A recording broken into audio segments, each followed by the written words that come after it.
Hi, this is Everett's Watercolors. Welcome to my classroom. It was raining outside my studio the other day, and I wondered, how can I paint that rain? And when it hits the puddles on the ground, I saw the splashing water popping up and down. And I was wondering, how can I paint that effect?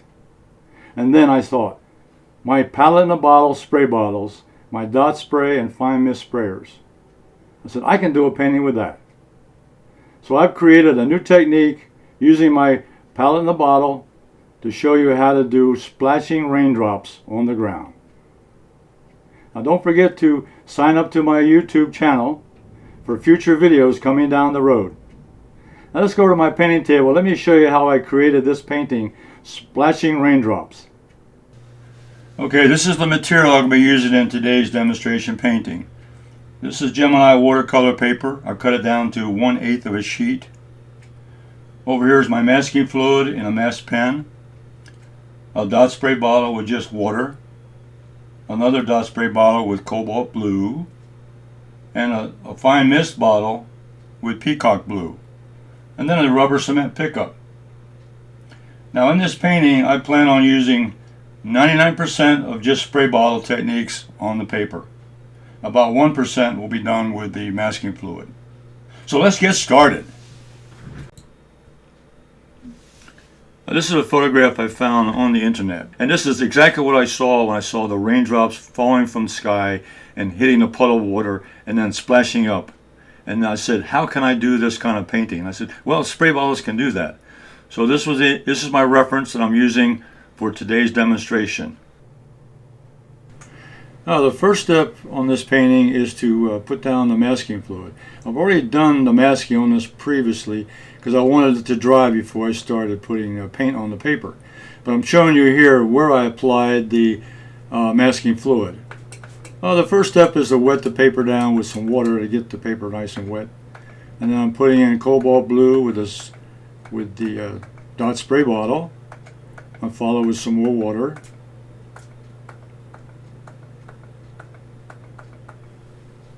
Now, in this case, I'm going to experiment with this Quinacridone violet. I see a little color in my reference photograph, and I think I'm going to try to do this. This is an experiment. Here I'm using the fine mist sprayer, but it's not covering very well, so I've switched to the dot sprayer.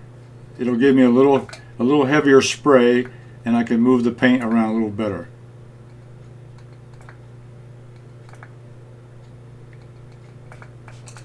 Now back to, I add more water. I got to get a nice flow of water.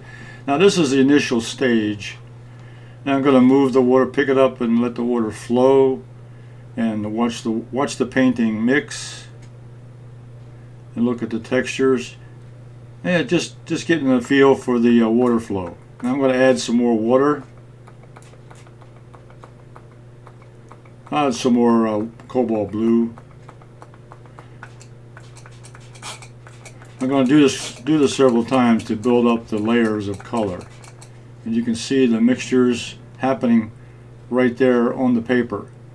That's what the spray bottle does. It allows you to add water. Here is something here, the flow of water. The dry paper is there between the water drops. The paint will follow the water. That's the amazing thing about watercolor. And this is something you cannot replicate with a brush.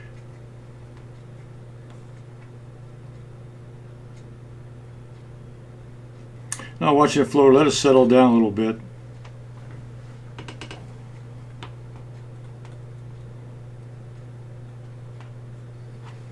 Oh, the flow of water is getting a little heavy, so what I'm going to do is put a towel underneath so that when I let the water drip down, it'll collect on the towel instead of wiping it up. So I've inserted an old towel below the painting. That's always a good idea.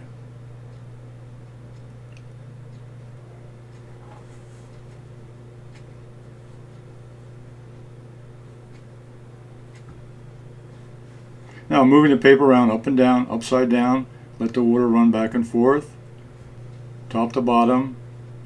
Now it's time to let this particular layer dry. Let the paint dry. Now I'm experimenting again. I'm finding out that I can use the masking fluid again on top of that first layer. So I'm going to add more masking fluid on top of that layer of paint. And what I'm going to do is going to put in more definition of the actual rainfall and the splashing elements of the water. So I'm really designing right now with the mask pen and the masking fluid. I haven't used any pencil marks. I didn't do a previous sketch to this. I'm using a reference photograph. I'm looking at it right now, but I'm really designing the shapes and the areas that I want to have glistening with the rain and with the light shining on the raindrops. So this is a new technique and a new way I've found to paint this kind of a painting. There's a lot of reflections going on with the light. The raindrops hitting the water below, splashing up. So I'm really trying to design the shapes that I think would be there, and we'll see when we find out the end of the painting. Here down the bottom I'm working on where the water is splashing. All the raindrops splashing onto the puddle of water at the bottom.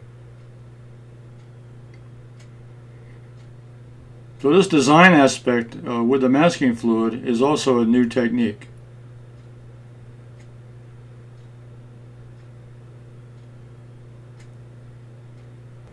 Now the secret now is to let the masking fluid dry, because that was all wet.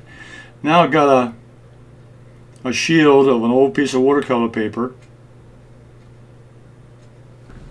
and I'm going to add another layer of cobalt blue. And I'll call this the top layer. It's the top part of the painting. This is where the rain is falling down. And it's going to be a little darker, so I'm going to make this area a darker shade of blue and other colors. Right now I'll start off with cobalt blue.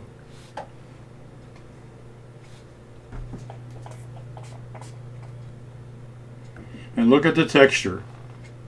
And when I show you this one, I turn it around, you see the water flowing.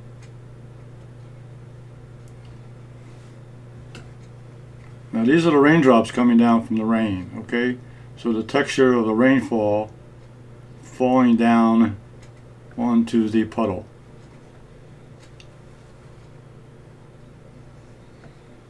That looks realistic to me. That looks like rain falling out of the sky. But now we gotta let that one dry also, because there's a lot of water on there. Let it dry.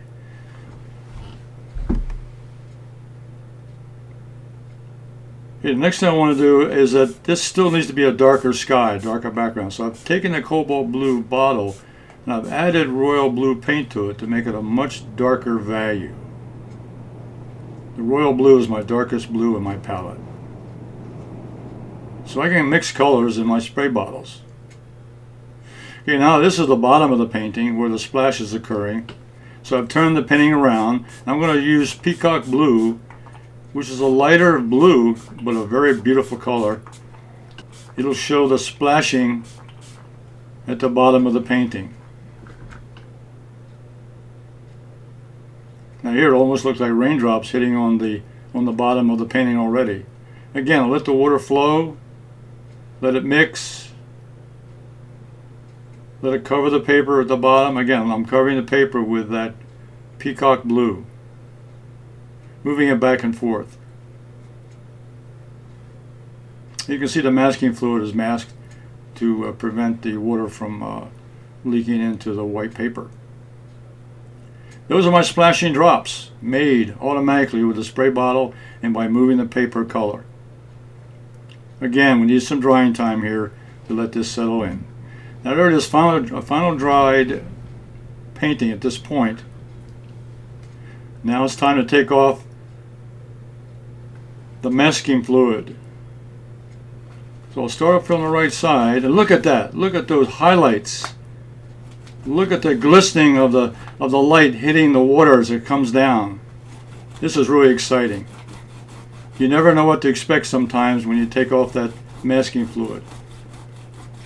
But that's an interpretation of the light hitting the rain, coming down, and splashing up from the puddle.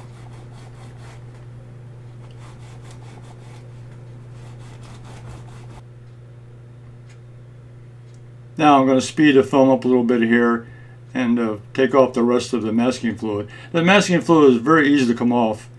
The rubber cement pickup is a valuable tool to have. It's very easy to pull off the masking fluid.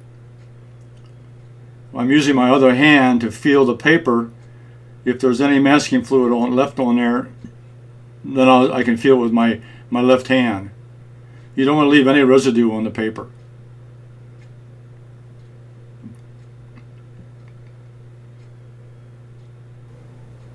And that looks like the final portion of the taking off the masking fluid. That's what it looks like at this stage here.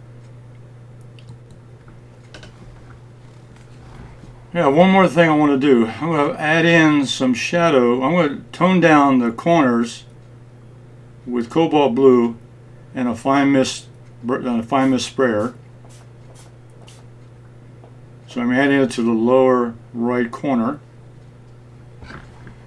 What I'm doing is I'm reducing some of the whites